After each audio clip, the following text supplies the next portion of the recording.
I've lived in Gower all my life. The bits where I wasn't living in Gower, I was also living in Plymouth, which is quite close to the sea, quite close to the coast, and was one of the main reasons why I moved down to that area of the world, was to stay in touch with the ocean and not be too far away from a big body of water, which for me is vital.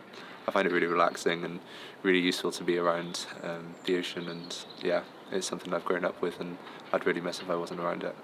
A lot of my work is centred around sort of the sea and the people that use it. I'm really lucky to have a lot of friends who are surfers and surfboard shapers, and a lot of my work has been centred around the surfing community for a number of different years.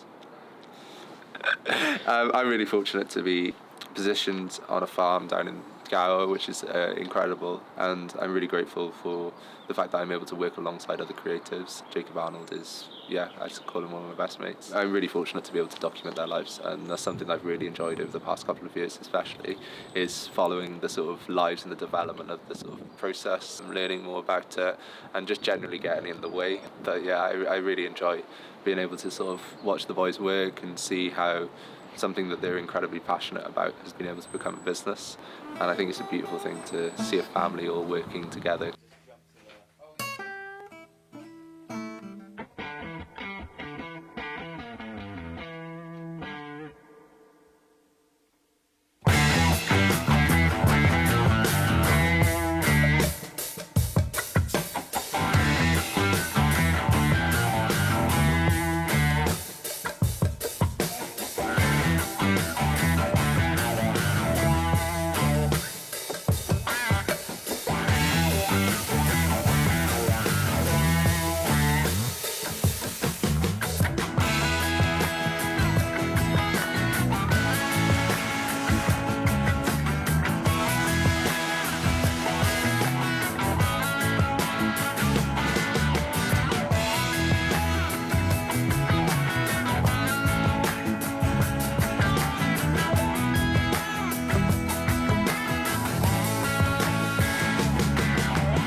I've been surfing since I was 10, so that's 46 years. It's have to be a pretty good hobby. I think it's like anything. I think when you start it, it is a hobby. It's but surfing is one of those sports, and I've done an awful lot of sports over the years, or tried a lot of sports, and surfing's the only one that seems to transcend all the others massively, and it transcends just the physical activity of it. It becomes an all-encompassing lifestyle, if you like, by default. But as much as the physicality of it, it emotionally keeps me on an even keel, as much as physically on an even keel, if you like. So yeah, there's a lot of facets to surfing, and the actual physical sport of it is not even close to being the full picture at all. There was a famous surfer called Nat Young, Aussie guy, back in the day, and he called surfers a tribe, if you like. And anywhere you go in the world, if you actually meet a surfer in any, in any place, not that you're actually surfing, but there's definitely a bond there, and you have a very common interest and general outlook, I think, towards the sport that you do. It's definitely, you definitely have an affinity with other people that surf.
So surfing to me is definitely more than a hobby. While I live like 45 minutes away from the sea, it is kind of like my way of life. Like all of my weekends and like my free time is like, it moves around the tide times and the swell.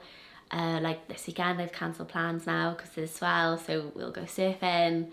And when I haven't surfed for a while, I definitely start feeling anxious, and I know I like need to go for a surf. Whenever I'm in a bad mood and I speak to my mum, she goes, oh gosh, just please go for a surf and like get in the sea.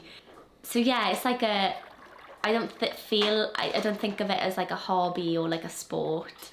Think of it more as part of my life, and it's like a escape as well, I think. So yeah, I made a magazine called Daughters of the Sea, and essentially it's celebrating women in cold water surf culture. And initially I made it just thinking that I would include like my friends who surf on Gower, and women in Wales or like the UK. And then when I set up like an Instagram page, I connected with women all over the world who felt the same way, who felt that women in wetsuits weren't celebrated in like surf media. And so I ended up making like friends all over the world and then just putting them all in my magazine. So I think, yeah, in that respect, I do feel like I'm part of this big surf community, not just here in Wales, but now like all over the world.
just to walk on the beach in the middle of winter, board under my arm, it's cold.